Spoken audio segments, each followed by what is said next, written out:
Bonjour à tous, après son plongeon d'hier, le CAC 40 reprend des couleurs, gagne actuellement quasiment 2%.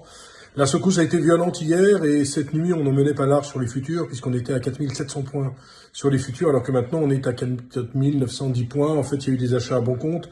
On remarque ce matin que les sociétés qui montent le plus sont celles qui avaient le plus baissé. Renault, Société Générale, Airbus au Peugeot, c'est entre 5 et 6% de progression. Alors les investisseurs se disent qu'il n'y aura donc pas de reprise en V de l'économie, ce qui les inquiète un petit peu, et donc ce qui explique aussi ces prises de bénéfices. Vous ajoutez un discours de Jérôme Powell mercredi qui a été vraiment assez anxiogène, et vous avez un panorama compliqué. Ce qu'il faut noter, c'est que c'est le retour de l'immense volatilité, ce que j'ai envie d'appeler la volatilité de porte de saloon, c'est-à-dire que vous êtes acheteur à 5100, mais vous perdez 400 points, du coup vous vendez à 4007 et ça reprend 200 points. Bref, attention actuellement sur les marchés. Je considère toujours qu'on devrait quand même se diriger à terme sur les 4600 points. Aujourd'hui, il y a vraiment peu d'informations.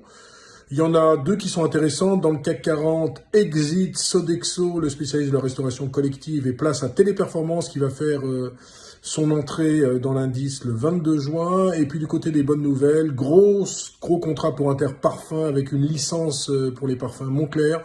L'action gagne actuellement 13%, c'est plutôt une bonne nouvelle. Sur le pétrole, ça reste stable. L'or qui avait fait 1745 a baissé hier jusqu'à 1727, là on revient sur des niveaux de 1735. Le Bitcoin a baissé également 9008 hier, puis 9002 et maintenant 9004. Bref, on a le sentiment que c'est l'attentisme vraiment qui prévaut sur les marchés financiers. Attention surtout à ne pas se faire coller parce que ça va très vite dans tous les sens. Excellente journée à tous, excellent week-end.